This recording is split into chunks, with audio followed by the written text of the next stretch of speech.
annagoo shacabka magaalada Laascaanood oo maalinka saddexaad aan dagaal ku jirno inta aanu noolnahayna ka caajisnayno hadaanu nahay ragga SSC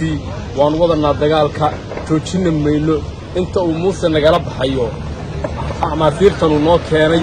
iyo dadkanu noo keenay meel allaale meel ka yimaadeen iyo meel ku socotoona aan garanayn anagu doodno ma aqoonsanin dagaalkana waan wadanaa inta naftu ugu jirto waa sida weeye sida hogaamiyaha sheegay weeye annagoo ganacsatadii gobolka Sool waxaanu qaadanay qorigayaga waxaanu la dareenahay shacabkayaga inta mid naga hadayo waa dagaalamana reer Sool waxaanu sheegaynaa inaad dagaalantaan waa jahadaan kiina dhintaan jannadu hore ka gelayaan jahada muusana intuu ciidankiisa halkaa kala baxayo oo la dhaafayo burco dagaalka waa wadanaa wararkii ugu dambeeyay magaalada Laascaanood maalintii saddexaad waxa si xiriir uga socda dagaal labada dhinac ay si fool isku arkayaan maanta Laascaanood xaalkeedu waa mid aad u kacsan duqa magaalada Laascaanood oo halkaasi warbaahinta kula hadlay waxa uu sheegay in masaajidda iyo sidoo kale guriyo dad shacab ay leeyihiin ay xasuuq ka geysteen ciidamada Somaliland waa sida uu hadalka u dhigay qodobadaas iyo qodobo kale ayaanu dirhaynaa saaxiibayaal ku soo dhawaada wararkeena oo faahfaahsan halkani waa kanaalka ansixinta wararka haddii aad ku cusub tahay ku soo biiro ka mid noqo boqolaalka kun ee qof ee sida joogtada u hela wararka iyo bixinada barteena ku soo gudbino mahadsanid daawade وهاجا داود يال ساعده هو دلبي مقالة الله سبحانه وحسوين أي برشة الصومالية يا عالم كبيش وهاي حال كجلي مالنتي صدحاد تجار كان قاتل مدة صدح لما الموضة وحبل الله يذكر ريبن أيام مانتا وحو مرة يا هلكي وقدرن ساعدا أن هذا حل إنه حي إذا بدو ستوس وقد يلا ميان ديجان كجوتش عدي يسودو كلام مقالة الله سبحانه بحديده هالكاسيو إذا بدو ديجان كقاركود يكون سجيهين جست كلا سوال لنا عيا ولي waxay sheegtay in ay dhowrayso ciidamada deegaanka iyo waliba sidoo kale dadka shacabka balse ay la dagaalamayso waxay ugu yeedhay argagixiso geesta kale Somaliland waxay sheegtay in maalintii saddexaad si xiriir loo soo weeraray xeryaha ciidamada qaranku ay ka degan yihiin deegaanadaasi waxaana ay Somaliland intaasi ku dartay in beesha caalamka iyo sidoo kale adduunweynaha ay u sheegayso in dad shacab ah haba yaraateen halkaasi lagu leeynin waxaana xogta ku haynaa in cid kasta oo deegaanka u dhalatay oo ciidamada qaranku ay qabtaan lagu wareejinayay ciidda mas'uuliyadooda qaadi karta balse taasi bedelkeeda la soo qabtay dad aan deegaanka u dhalan oo halkaasi ka geysanayay fulan nabadgelyada lid ku ah maayirka degmada Laascaanood oo warbaahinta la hadlay waxa uu sheegay in masaajidda iyo sidoo kale guryo ay deganayeen dad shacab ah iyo waliba sidoo kale dhaqaatiirta ku yaala magaaladaasi ay ciidamada Somaliland gantaal ku dhufteen waxaana uu sheegay in madaafiicdaasi la isku adeegsanayay ee qaarkood waxyeello ka soo gaadhay dumar umulaa وسيدا وهذا الكود جاي bulshada Soomaalida iyo sidoo kale adduunweynaha ayuu ugu baaqay in deegaanadani la soo kala dhaxgalo dagaalkana halkaas lagu qawajiyo waxaana uu madaxweyne Biixi ugu baaqay in deegaanka uu ciidamadiisa kala baxo waxaana uu dhignaa hadalkiisu mid runtii saacadihii u dambeeyay magaalada xaalkeeda ka waramaya maadaama uu duq qaladaan weyn ka muujiyay ciidamada qaranka iyo sidoo kale ciidamada halkaas ku diriraya waxaana uu duq sheegay in magaalada hadda ay ku jirto xaalad cakran geesta kale dadka hilaadiya siyaasadda waxay sheegeen in deegaanka Laascaanood hadda kaliya ay Somaliland iyo Khaatuma ku dagaalamayeen balse gacmo shisheeye ay meesha ku jiraan warar hoose oo ansixinta wararku helaysa waxay sheegayaan in maamul goboleedka Puntland haba yaraatee magacii Puntland uu iska dhigay isla markaasina hab qabiilaysan oo dagaalka maanta iyo shalay buu ugu jiray Somaliland waxay xabsiyada Mandheera ka buuxisay boqolaal lagu soo qabqabtay dagaalka shalay ka socday Laascaanood kuwaasi oo aan u dhalan deegaanka Laascaanood balse ka soo duulay deegaano kale Somaliland geesta kale waxay sheegtay in argagixiso ay halkaasi ku qabatay waxaana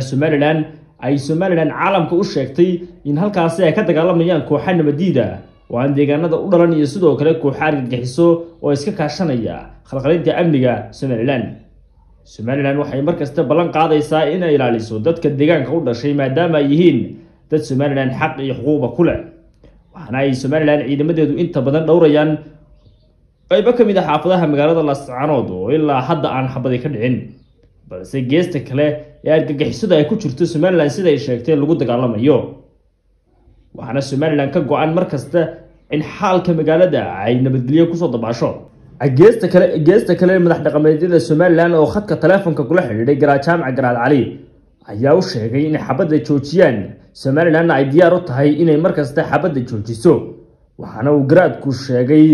in inta askari Somaliland uu laascaanood joogo aanay xabaddu haba yaraatee joogsanaynin ee ay ku dagaalami doonaan inta Somaliland ku jirto laascaanood waxaana su'aasha isweydiinta mudan ay tahay in caqli ahaan aan hadda garaadkeenu soo qaban karin in Somaliland halkaasi ay si fudud uga soo baxdo si kastaba ha noqotee saaxiibayaal si aad u hesho wararkii ugu dambeeyay magaalada laascaanood la soco kanaalkan sixinta wararka teeda kale waxa jooga il wareedo kala duwan oo noo jooga magaalada laascaanood wararkii ugu dambeeyay inoo soo gudbin doona la soco kanaalka madaxweynaha golaha deegaanka degmada laascaanood oo ku taagan cod aqlabiyad leh ay taagan tahay halkan 8 xildhibaan aan ku hadlayna go'aan gole waxaanu cadaynaynaa in maalintii saddexaad la duqaynayo magaaladii laascaanood waxaanu cadaynaynaa in la duqaynayo goobihii caafimaadka waxaanu cadaynaynaa in la duqaynayo masaajidadii waxaanu cadaynaynaa in la duqaynayo kaalmihii shidaalka waxaanu cadaynaynaa in la duqaynayo guryihii dadka shacabka ay yaaleen halkan aynu taaganay waa isbitaalkii weynaa ee magaalada laascaanood shalayto madfac baa ku dhacay waxaa ku waxyeeloobay hooyo umula masaajidadii baa saaka gubanaya waxaanu cadaynaynaa beesha caalamka urur goboleedka igad jaamacadda carabta qaramada midoobay cid kasta oo damiir bini'aadantinimo ay ku jirto inaysan laascaanood ku dagaalamayn argagixiso iyo Somaliland inaysan laascaanood ku dagaalamayn Puntland iyo Somaliland inaysan laascaanood ku dagaalamayn federaal iyo Somaliland in dagaalka laascaanood ka socda oo u dhaxeeyo shacabkii reer laascaanood iyo ciidamadii Somaliland oo ka amar qaadanaya Muuse Biixi Cabdi waxaan leeyahay caalamka waxaan u cadaynayaa inuu arduga degmada laascaanood inaan laascaanood argagixiso ka dagaalamayn waxaan cod dheer ku sheegayaa laascaanood argagixiso ka dagaalami mayso waxaa dagaalamaya shacabkii reer laascaanood oo naftooda difaacaya oo cirdigooda difaacaya xasuuq waa socdaa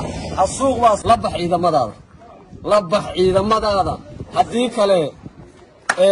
inta qof reer laascaanood ama deegaanada ka soo jeeda uu nool yahay dadkani way dagaalamayaan haddaadan ciidamadaada la bixinna berri anaa dagaalka hogaamin doona wasalaamu calaykum waraxmatullahi wabarakatuh marka ugu horeysa hadalkii maayarkaa dhameeyey kaa uu dhameeyey noo guddoomiyey baanuna ku garab taagan waxaan ku darayaa waxaan arkayey beejadka wasaaradda arrimaha gudaha oo mar walba la soo gelinayaa argagixisaa ciidankii soo weerartay ama argagixisa laascaanood joogtaa goobta ma jirto taa ha la qabsado dad shacabaa meeshan gadooday fashilka ay dowladdu ku fashilantay inay maarayso dhibaatadii laascaanood ka dhacday baa waxay ku dartay maanta inay xasuuqdo shacabkii reer laascaanood waxaan u sheegayaa madaxweynaha Somaliland adeer 88 waxaa tiri waxaa la duqeeyay Hargeysa waad ka dagaalantaado korneel ciidamada ah bannaankaad u baxda maanta kaa yeeli mayno adigoo 90 jira adigoo 30 sano ka soo wareegtay adigoo madaxweynihii Somaliland ah inaad tiraahdo laascaanood baan duqeynayaa madaxweyne Somalilandna waan xukumaya taasaan leeyahay kaa yeeli mayno kaana suuroobi mayso dadkani waa shacab waxa shalay diiday bay diidi karaan maanta inaad xasuuqdo tiraahdo la dhaca BM la dhaca 85 la dhaca do'sodon kaa yeeli mayno mana suurtagelayso annaga dadkanaana doortay kuwanaan la dareennahay kuwanaa codkooda na siiyey kuwanaa wax ku nah shacab la xasuuqayo war masaajidkii baa la duqeeyey oo waxaa la duqeynayaa cisbitaalkii baa la duqeynayaa oo waxaa la biyihii baa la jaray oo waxaa la duqeynayaa xarumihii maamulkaa la duqeynayaa oo meelaan dagaal ka soconin meel dagaal ka socon la garay laakiin meelaan dagaal ka soconin maxay tahay sababta keenaysa in lala dhaco madaafiic 3 maalmood baa lala dhacaya oo caruur ku nooshahay oo waayeel ku nool yahay adeer taas waxaanu leenahay halkan argagixisana ma joogto shacabkii reer laascaanood ee gadooday ee dhibta tirsaday ee xalinta u baahnaa ee xalintii halkii xal laga sugay xabadda isu rogtay ayaa maanta la gumaadaya la duqeynaya taasaan leh talabaad waxaan arkay dawladii hoose yaanu saaxiibada ahayn yaanu isku garabka ahayn shalayto waxaan arkay iyagoo maanta qaaraan ku bixinaya xasuuqa ka socda Laascaanood adeer waxay cadaynaysaa taasi waxba u meedaan kordhin ciidanka halka joogay nacayb baad ku kordhisay نعايم باير isku raacsanahay hadii meeshan dadka ka qabto Soomaaliya haday dadka ka qabto adduunka waa la noolaanaya cidun baa noolaanaysa ciidankeeda kala baxdo hana ka joogto duqeynta magaalada wabillahi maayirkii maayirxigeenka warkuntaasi noogu dhan yahay waxaanu rabnaa inaan adduun weynaha u sheegno iyo hay'adaha xuquuqul insaanka Laascaanood waxa ka socda inay tahay xasuuq bini aadam inay tahay ugu dulqaadanayna shacabka yagiina doortay shalayto in maanta BM iyo la dhaco suuq la dhaco oo Muuse ku amro ugu dulqaadanayno Muuse haduu ciidamadiisa kala bixin magaalada oo soo joojin duqeynta kuwa ciidamada hogaaminaya furmaha taagan waa annaga weeye waxaan idin sheegaynaa reer Laascaanood iyo reer Sool Sanaaga Caynow nafar intuu naga nool yahay inaan joojin xabadda horta hadalku inta maayirka iyo maayirku xigeenku geysteen buu ku dhan yahay annaga xukunna buu leeyahay Muuse Biixi magaalada ma xabaaluhu xukumayaa iyo buu xukumi doonaa wax soconaya maaha dadkan haddii intii la laayo la isleeyahay xabad baad ku qabsanaysaan waad xukumi doontaan surooyimays dad iyagaan la dareenahay iyagaana doortay annaga xabaale matali meeyna dad nool baan matalaynaa waxa weeye waxa meesha ka socda waa gumaad wasaaradda arrimaha gudaha iyo madaxtooyada waxa lagu soo qorayaa oo beeshka la soo gelinaya argagixisaan la dagaalamayna argagixisaan dagaalka wadin Puntland baan wadin cid kale aan wadinin waa dadkii shacabka ahaa ee dareenkooda maalmihii dhawaad cabirayay dadka aan baa xabadii la dhacaya oo la leeyahay see dareenkiina u cabirteen waxa socdaana waa xasuuq intaas aanu golaha iyagii deegaanka oo dhan cadaynayna wassalaamu calaykum الرحيم أنا الكلمة أورنا يا ديجا ما سول سنة يا عين أرجع سكوي سمالا ما قبته sida maayir xigeenku ay sheegeen hadaan nahay golihii deegaanka degmada Laascaanood waa mabda aanu ka simanahay kuna heshiisnahay inta ay go'aamiyeen baa horta noo go'aana waxaanu sheegaynaa oo cadaynaynaa inaan meeshan argagixisa joogin waxaanu cadaynaynaa in maamulkii Soomaaliland iyo islaynayaan iyo shacabkii reer Laascaanood iyaguna ay xasuuqayaan haddii Muusow aad rajo ka qabtid shacabka Laascaanood ee aad xasuuqasid waad ka dayn lahayd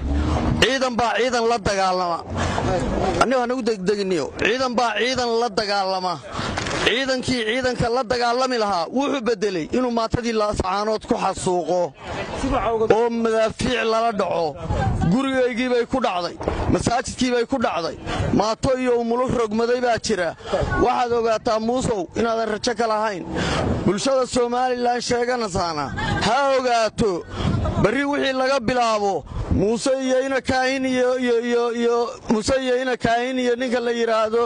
ina sulub iyo ninka ka soo jeeda gobolka Sool iyo Sanaag iyo Cayn inay ka taliyeen dhaxal xun oo bari ka maalin qoorta la iska wada goynayo ilaa aragti ka dhaxayso bulshadii nabadda ku wada joogtay wassalaamu calaykum waraxmatullahi bismillahir rahmaanir rahiim anagoo shacabka magaalada Laascaanood oo maalinka saddexaad aan dagaal ku jirno inta aanu noolnahayna ka caajisnayno hadaanu nahay ragga SSC waan wadanaa dagaalka joojina mayno inta uu Muuse nagala baxayo amaasiirtan uu noo keenay iyo dadkan uu noo keenay meel allaale meel ka yimaadeen iyo meel ku socotoona aan garanayn anagu doodno ma aqoonsanin dagaalkan waan wadanaa inta laftigu jirto waa sida weeye sida hogaamiyaha iyagu sheegay weeye annagoo ganacsatadii gobolka Sool waxaanu qaadanay qoriga iyaga waxaanu la dareenahay shacabka iyaga inta mid laga hadayo waa dagaalamana reer Sool waxaanu sheegaynaa inaad dagaalantaan waa jahadaan kiina dhintaan jannada hore ka gelayaan jahada Muusana intuu ciidankiisa halka kala baxayo oo la dhaafayo burco dagaalka waa wadanaa